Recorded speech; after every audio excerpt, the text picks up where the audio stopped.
Assalamualaikum warahmatullahi wabarakatuh.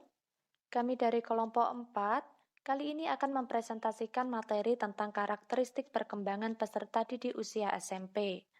Anggota kelompok kami adalah Amalia Maulidina, Aulia Syifarohana, Rahma Rizka Prasetya, dan Aulia Nikmatus Saadah. Adapun subbab yang akan kita bahas kali ini adalah yang pertama, karakteristik perkembangan peserta didik usia SMP. Yang kedua, perkembangan psikoseksual. Yang ketiga, perkembangan psikososial. Dan yang terakhir adalah perkembangan emosi. Kita menuju pada subbab yang pertama, karakteristik perkembangan peserta didik usia SMP. Peserta didik usia sekolah menengah atau SMP adalah anak yang sedang berada di masa remaja dan berada pada tahap perkembangan pubertas. Masa remaja adalah masa dengan kemampuan bersosialisasi yang kuat terhadap teman dekat dan teman sebaya. Pada usia ini, proses kematangan dan pertumbuhan yang terjadi pada organ-organ reproduksi dan karakteristik seks sekunder anak semakin berkembang. Terdapat sejumlah karakteristik yang menonjol pada anak usia SMP ini. Di antaranya, yang pertama terjadinya ketidakseimbangan proporsi tinggi dan berat badan. Yang kedua, mulai timbulnya ciri-ciri seks sekunder. Yang ketiga, kecenderungan ambivalensi. Yang keempat, senang membandingkan kaedah-kaedah, nilai-nilai etika atau norma dengan kenyataan yang terjadi dalam kehidupan orang dewasa. Yang kelima, mulai mempertanyakan secara skeptis mengenai eksistensi dan sifat kemurahan dan keadilan Tuhan. Yang keenam, reaksi dan ekspresi emosi masih labil. Yang ketujuh, mulai mengembangkan standar dan harapan terhadap perilaku diri sendiri yang sesuai dengan dunia sosial. Dan yang terakhir, kecenderungan minat dan pilihan karir relatif sudah lebih jelas. Oke, next. Subbab yang kedua, yakni perkembangan psikoseksual peserta didik usia SMP. Psikoseksual adalah sebutan bagi perkembangan manusia yang didasarkan pada gagasan seksualitas. Masing-masing tahap berhubungan dengan cara anak atau orang mengalami kenikmatan seksual. Tahap genital dimulai dari usia sekitar 12 atau 13 tahun, di mana anak sudah memasuki usia remaja. Pada masa ini ditandai dengan matangnya organ reproduksi anak, dan anak sudah mulai tertarik dengan lawan jenis. Tahapan perkembangan psikoseksual tersebut memberikan dampak yang beragam bagi perkembangan karakter anak. Anak mulai mengembangkan minat seksual yang kuat pada lawan jenis. Apabila pada tahap ini, anak tidak mendapatkan pengawasan dan wawasan yang cukup mengenai seksual dan segala hal di dalamnya, dengan sangat mungkin akan terjadi hal-hal yang tidak diinginkan. Lingkungan yang baik akan menghasilkan anak yang baik pula. Pentingnya pemberian wawasan dan pengawasan kepada anak yang terus mengeksplor untuk perkembangannya menjadi tanggung jawab kita agar mereka dapat bertumbuh dan berkembang dengan baik. Perkembangan psikososial.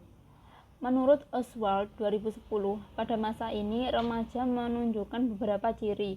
Yang pertama, keterlibatan dalam hubungan sosial pada masa remaja lebih mendalam dan secara emosional lebih intim dibandingkan dengan pada masa kanak-kanak.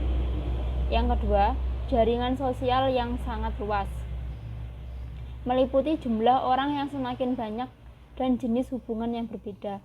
Misalnya, dalam hubungan dengan teman sekolah untuk menyelesaikan tugas kelompok, berinteraksi dengan pimpinan dalam cara yang penuh penghormatan.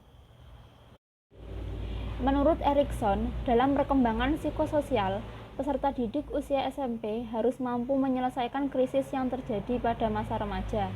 Istilah krisis digunakan oleh Erikson untuk menggambarkan suatu rangkaian konflik internal yang berkaitan dengan tahap perkembangan. Cara peserta didik mengatasi krisis ini akan menentukan identitas pribadinya maupun perkembangannya di masa yang akan mendatang.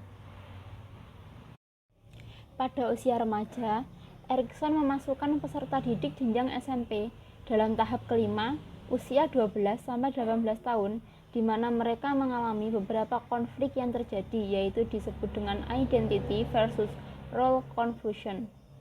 Usia ini adalah usia yang rentan terhadap hal-hal negatif. Karena pada usia ini adalah usia di mana mereka sedang mencari jati diri mereka. Mereka akan berpikir, saya adalah sesuatu yang sudah bisa hidup mandiri dan tidak butuh perlindungan dari orang tua. Menjadi sahabat berbagi dengan anak-anak lebih baik daripada menjadi musuh bagi kebebasan mereka. Biarlah mereka berekspresi sesuai dengan jiwa muda mereka, asalkan itu hal-hal yang positif. Sebab yang terakhir adalah perkembangan emosi. Pengertian emosi. Masa remaja atau masa adolensia merupakan masa peralihan atau masa transisi antara masa anak ke masa dewasa. Pada masa ini, individu mengalami perkembangan yang pesat, mencapai kematangan fisik, sosial, dan emosi. Menurut Heather Sahl, emosi adalah situasi psikologis yang merupakan pengalaman subjektif yang dapat dilihat dari reaksi wajah dan tubuh. Sedangkan Lansley mengemukakan bahwa emosi disebabkan oleh pekerjaan yang terlampau keras dari susunan syaraf terutama otak.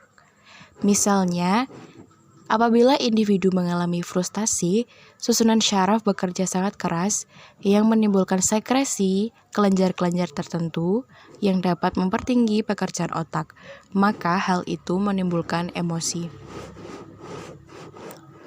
Menurut Behler, 1972, membagi ciri-ciri emosional remaja menjadi 2 rentang usia, yaitu usia 12 sampai 15 tahun dan usia 15 sampai 18 tahun.